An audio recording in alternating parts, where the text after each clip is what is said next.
This is something that I've been desperately wanting to learn about since I started in marketing, and I think it's really going to help you too.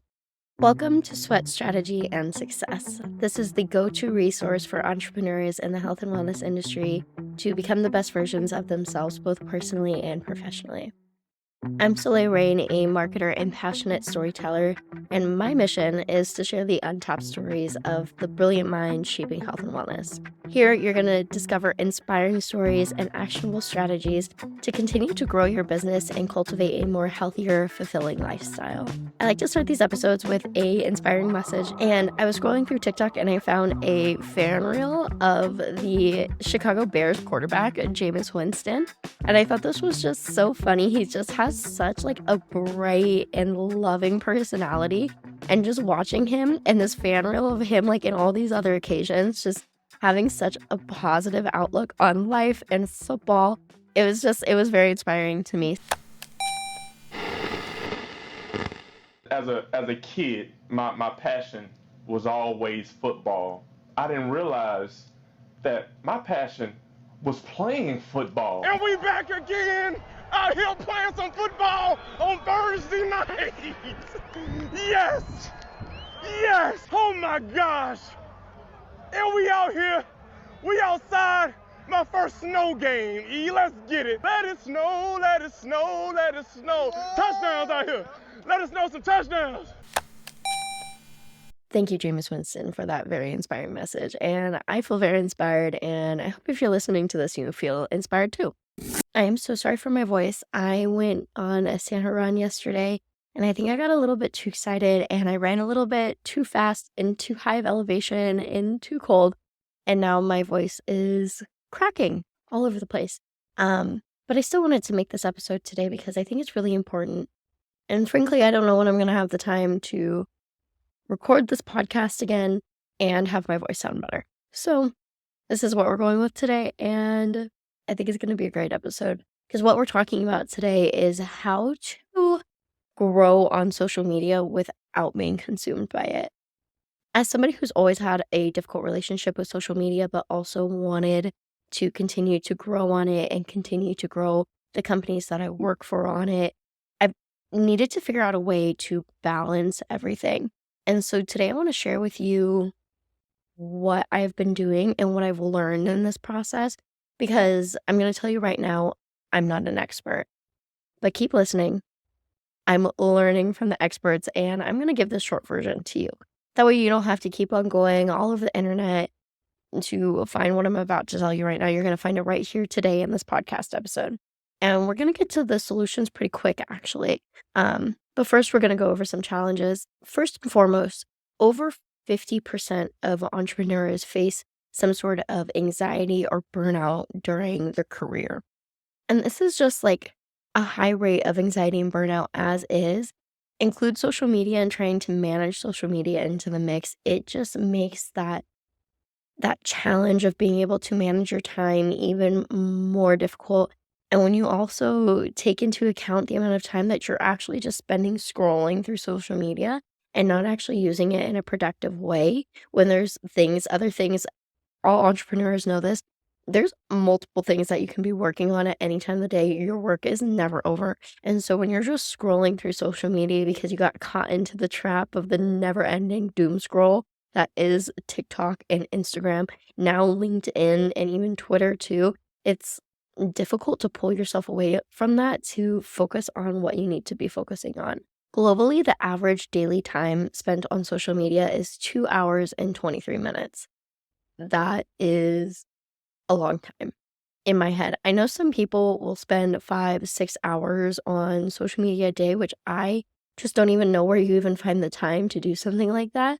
I get how it can become that way when you use it as a mechanism to ease anxiety or ease boredom.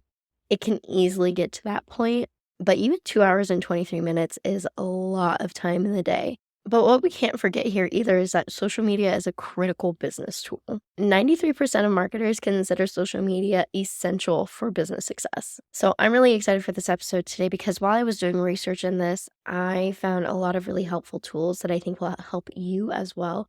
So let's continue to go through some actionable strategies on how you can use social media to continue to grow your business without being consumed by it.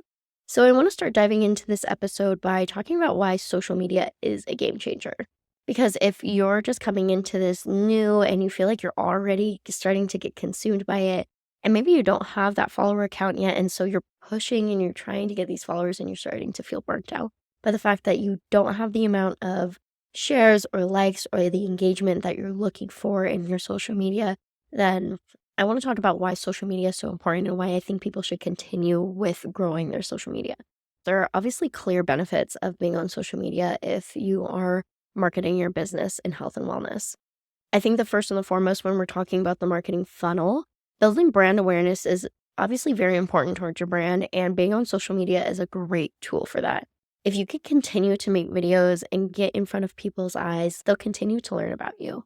I was having a conversation with someone recently about the effectiveness of radio ads and billboards and traditional media for marketing. And they had a good point where if you're getting in front of people's eyes and they're constantly hearing about you, then in marketing psychology, the more that someone hears about your product, the more likely that they're going to remember who you are when they're looking to purchase a good or service. However, billboards and radio ads cost money. Social media, organic social media, does not. And it's a great free way for you to continue to talk about your business and build brand awareness and get in front of people's eyes in a cost-effective manner. It's also easier to target your audience.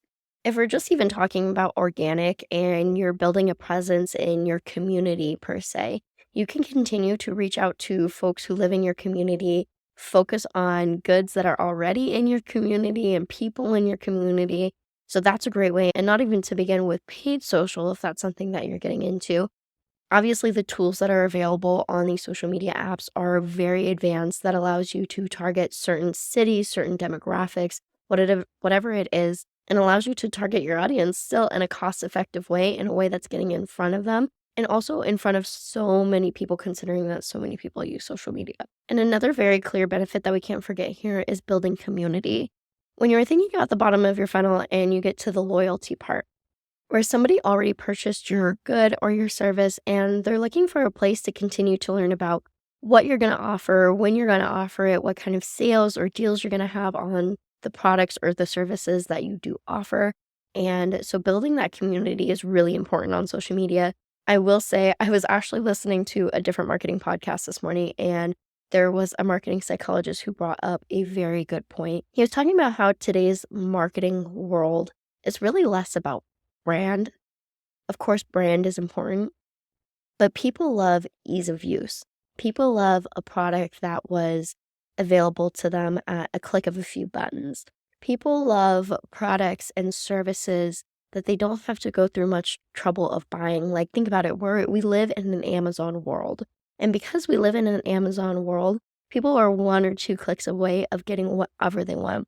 You make that process more difficult for them, they're not going to come back. So when you are thinking about that funnel and you're thinking about loyalty outside of social media, you really want to make sure that that bottom of that funnel is very optimized to ensure that the people who are coming back want to come back because of ease of use, not just because of the brand that you're representing on social media or other platforms, if that's the case. Maybe you already knew about these benefits of social media, or you're starting to learn it, or maybe you already know it and you just haven't seen the results of this yet. However, there is a very obvious growing struggle with being able to manage your online presence without being consumed by it. I think the pain points of being on social media is definitely not unique to anybody who uses it. First and foremost, you're experiencing time drain, as I was talking about earlier. Spending on average 2 hours and 23 minutes on social media per day is draining the time away from other things that you could be focusing on. Not to only mention that, but mental health impact. I mentioned earlier how I've had a difficult relationship with social media because of the mental health impact. Constantly feeling like I'm being perceived and not wanting to be perceived in a certain way, or wanting to make sure that I'm looking my best because everybody else on Instagram and TikTok are always looking their best. There's a huge mental health impact to continuing to be on social media. Another thing is having a difficult time setting boundaries. Like I was saying, if you're somebody who is using social media to ease your anxiety, to ease your boredom, it may be very difficult to set those boundaries, especially with how addictive social media is. And lastly, there's a fear of missing out. I feel this all the time with social media too. I feel like if I'm not on social media, I can't continue to grow my business, grow my personal brand. I feel like I'm missing out on the jokes that my friends are talking about and what's happening in pop culture. TikTok, I hate TikTok so much, but that's because I literally feel so left out when I'm not on it. And I spent a lot of my time staying off TikTok because it felt like it was just such a mental drain on myself. But alas, since I'm trying to grow my business, trying to grow a personal brand, and so when I'm just even thinking about myself, and I also know because I've been talking to other people who work in marketing and social media, people want a sustainable approach to continue to build their social media without sacrificing their mental health or their personal lives. Now, is it possible? I definitely think it's possible if you're able to have the self-control to do it. A lot of my podcasts where I'm bringing people on and talking to entrepreneurs, there is a mindset that you have to start a business, to start a personal brand. And I think that can also bleed into this subject of making sure that you're setting good boundaries on social media and managing your time correctly to make sure you're still growing on social media, but not becoming consumed by it. Here are some very common pain points that I'm going to address directly in this next section. And if you relate to any of these at all, make sure you're staying and listening to this because I think I found a way to make sure that we can address these issues while also still maintaining and growing your business on social media. So first and foremost, spending hours creating content that doesn't perform. Second, feeling pressure to post daily and stay relevant. And three, constantly comparing your progress and your success to other people in your field. I know I personally experience all of these. So if you're also experiencing these, let's get into the clear solutions of how we can clearly address these pain points and how you can continue to live a healthier, more fulfilling lifestyle while also still growing your business. So if you're spending hours creating content that isn't performing well, let's talk about the key issue here. The key issue is you're probably not making content that is relatable to your audience. When you're creating content, you want to make sure that the people who are in your audience want to share it, feel related to it, and possibly, if this is your goal, to take actionable steps towards fixing that issue or completing some sort of goal that they have. If you're spending hours creating content that doesn't perform, I would definitely recommend going back and reconsidering what your content looks like and how you can start trying out new forms of content that will actually perform well with your audience.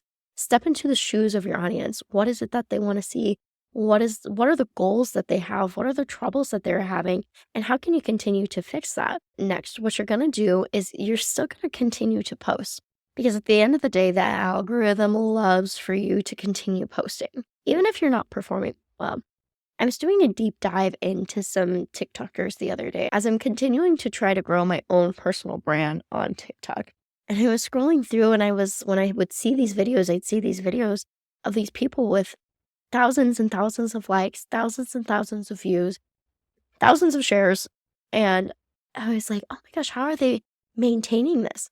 If you go into someone's personal TikTok page, you'll see not every video is like that.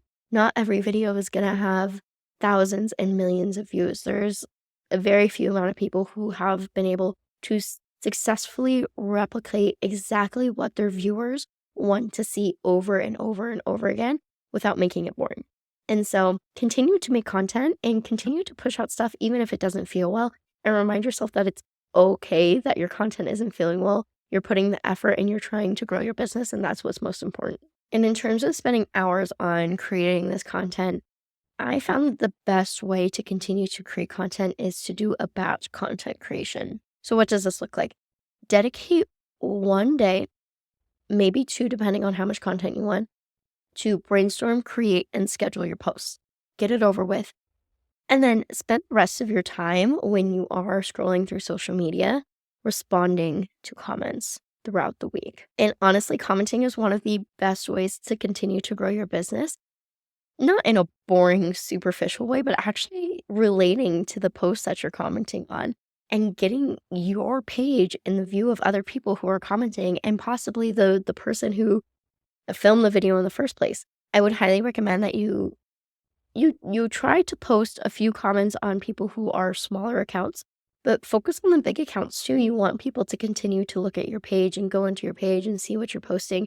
So spend one day creating all your content and then spend the rest of your week commenting and engaging and actually having fun with social media. I think that commenting and getting to know people on social media is actually probably the most fun piece of it. I think we've lost the social end of social media. And so being able to actually like get to know your community and the people who you're trying to offer your services and products to is a really great way to grow your business and also still have fun on it. Another really great way to do this is to create long form content, cut it up into a bunch of little pieces, and then repurpose that for multiple different things. So like today I'm creating this podcast, and what I'm going to do is I'm going to split it up into a bunch of little videos, post it on TikTok and Instagram and LinkedIn and so I can continue to grow my brand without feeling like I need to create a very different new piece of content for everything that I'm creating. And what's also really great about this topic is that modern power is held with the people who are able to hold the most amount of attention. Holding attention for 10, 15, 30 seconds, a minute on TikTok or Instagram, even Twitter, is great. But if you can maintain people's attention for a longer period of time with books, podcasts, newsletters, etc., you're going to hold more power over your business and ultimately over your brand because people want to spend more time with you, with your brand, and understanding who you are and what you can offer to them. So I highly recommend making sure you're creating some form of long form content and breaking it up into pieces. Spend a day, get all of that out of the way, schedule it, just get it done, and then enjoy the rest of your week just being a person on social media and not a robot that constantly needs to be creating content. Okay, so the second thing that we talked about here is feeling pressured to post daily in order to stay relevant. The thing with social media is it's constantly changing. And the brands that are constantly trying to jump onto the next trend on social media is not an innovative brand. People want to see innovative brands. As I was talking about, for people love ease of use, they love innovation. And so if you're constantly creating content that is already popular on social media, it could be great. You could be getting a lot of views. I don't say don't do it all the time, but that shouldn't be your main focus when you're creating content. When you are scheduling your content, like we talked before, I would highly recommend that you continue to post at least once a day, just because of how the algorithm works. If you miss a day, it's literally not the end of the world. I think quality content is 100% better than quantity of content. But the only reason why you want to continue to post every day is because you're learning about what content does well and what your audience likes. So if you're only posting 2 or 3 times a week, then you're not going to be able to learn about what your audience likes because that's just a less amount of content that you're putting out. If you're posting every day, then you're learning more about what your audience actually enjoys to see, and then you can continue to replicate that and change it around so people continue to come back to you. And as I mentioned before, the best creators on social media are people who found exactly what their audience wants to see and are able to replicate that in new and innovative ways. So stay innovative, try to get your posts out, but really don't try to remember to stay relevant. You are innovative, you're bringing a service and a product that your company needs. And so continue to do that and show that on social media. So the last pain point that we talked about is constantly comparing your progress to others that you see on social media sites. As I was mentioning, I was going through people's TikToks the other day, and a lot of the times, your TikToks just aren't going to perform well. Your Instagram posts just aren't going to perform well unless you have a very loyal brand and unless you have a very loyal community. And that goes back to the innovation of your marketing funnel and how well you're doing that and providing innovation and ease of access to your customers. But if you're constantly, if you're posting to get brand awareness, not every post is going to do well, and that's okay. And comparing to what you just see on your feed, I feel like I've been focusing a lot on TikTok. So let's also just talk about Twitter. If you're just constantly seeing the best performing content on your Twitter feed, of course you're gonna feel like you're not performing your best. And constantly comparing your progress to others in the field is more of a mental challenge that setting a calendar might not fix. But if there was one actionable step that I could provide to you on this topic specifically is to set boundaries with your social media usage. Allocate specific engagement times. I find that when I'm on LinkedIn and I've allocated 15, 20 to 30 minutes to just commenting across other people's posts, that I was actually able to get more done than feeling like I needed to engage all the time. Also, turn off your notifications. Turn them off. That little red notification button and getting that like is so addictive, and it brings such a an adrenaline rush, and the serotonin is just insane. Get rid of your notifications. Turn them off. Turn them off. You don't need them. Turn them off. And I think this is the most difficult one, but if you're setting a boundary for yourself to spend only a certain amount of time on your social media, actually only spend that certain amount of time on social media. If your 15, 20, or 30 minutes is up, get off. Just get off. You don't need to continue being on social media. I know it's so difficult because I have such a hard time with it too. And we're learning this together. Get off of social media and go do something else. What you can do is book your 15, 20, 30 minutes of social media time right before a meeting. And make sure you have a timer because you don't want to miss that meeting. But if you have something to do immediately after, you're getting off Instagram, you're getting off TikTok, you're getting off Twitter to make sure you get to that meeting. So that would be a really positive way to make sure that you're actually getting off TikTok when you need to. And over time, you'll get used to it and you'll continue to remove yourself from those apps when your time is up. It just takes time and it takes discipline and it takes boundaries. So I went over the 3 most common pain points that I found, but I still do want to talk about how you can continue to grow your business and stay on social media. Okay, here are some additional tools that you can continue to use to grow your social media, but not be consumed by it.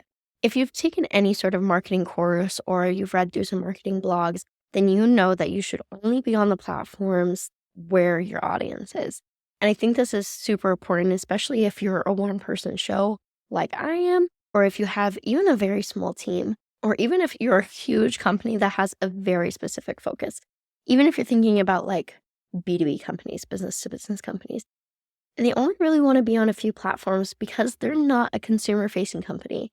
So really, when you look at the grand scheme of what your goal is, what your product or service is, who your audience is, and where that audience lays, you want to make sure that you're only staying in 1, 2, maybe 3 social media sites at most, in my opinion. To do this, what you're going to do is you're going to look at your audience. If you've already had people who've bought goods or services from them, go to them, ask them, who are you? Why did you want my product? How did it help you? Identify who your users are, who your customers are, and then find out where those customers are at on social media. You can even ask your customers that too. Go to them and say, hey, when you're using social media, what social media are you using? What content do you like to see? And I think that would be very helpful in determining on where you can best sit. If you don't have customers yet, a good place to sit is why you made the product or service. You understood the gap in the market. Then if you know where this gap is, then you know who your customers are, and they're most likely customers who are like you because you're the one that found this gap.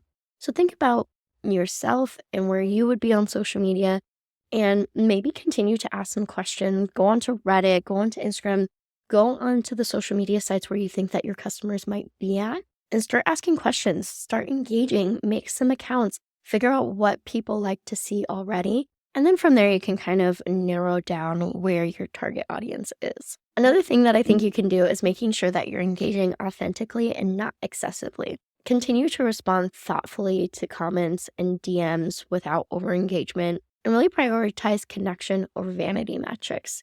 So for example, in my last episode with Erica Mania, who is a gold medalist racquetball player, she was talking about her social media presence. Now, racquetball is a small sport, and there isn't a lot of people who follow it, but the people who do are very loyal and very active followers for her.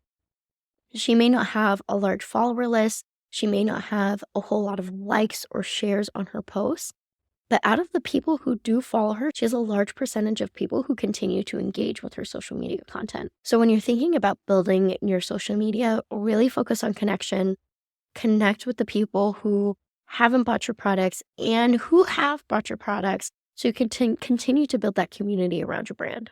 And lastly, if you're at that point where you can start hiring people and you hate being on social media, you hate it, it's not for you, get me off, I don't want to be here, I hate every person I see on TikTok, hire someone else, hire a virtual assistant, hire a social media manager on Upwork or Fiverr. There's so many people out there who are willing to make money from you and continue to grow your business.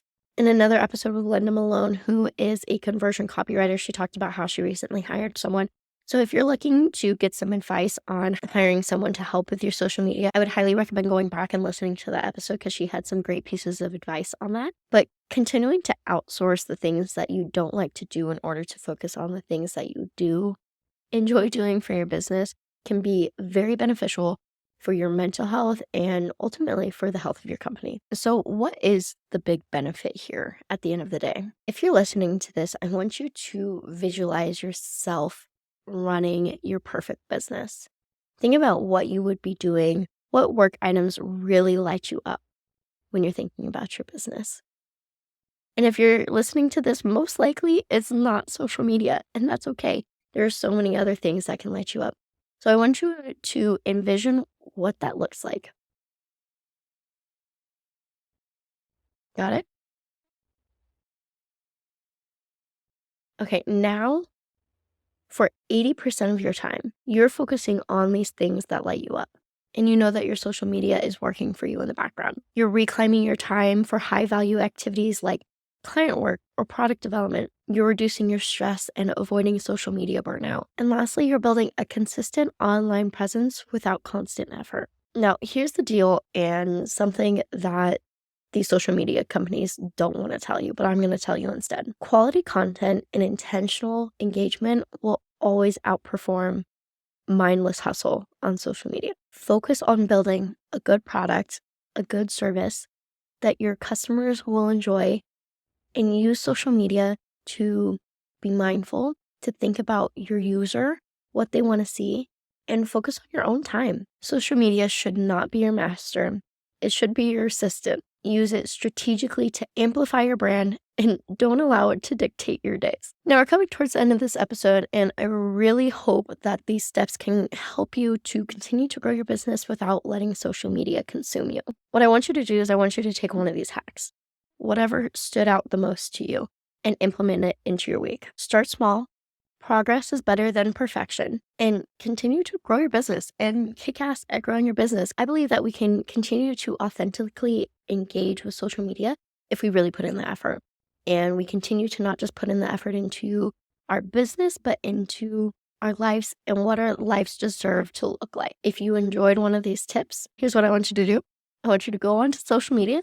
I want you to tell me which tip was your favorite and tag me. And what I will do is I will repost it to my own followers. What we love to do here at Sweat Strategy and Success is help other people. And ultimately, I'd love to see how you're continuing to take control of your online presence and grow your business. And if you like this episode, please make sure to like, save, and subscribe, and maybe share with a friend who is also struggling with some of these things and wants to be more mindful of their social media presence.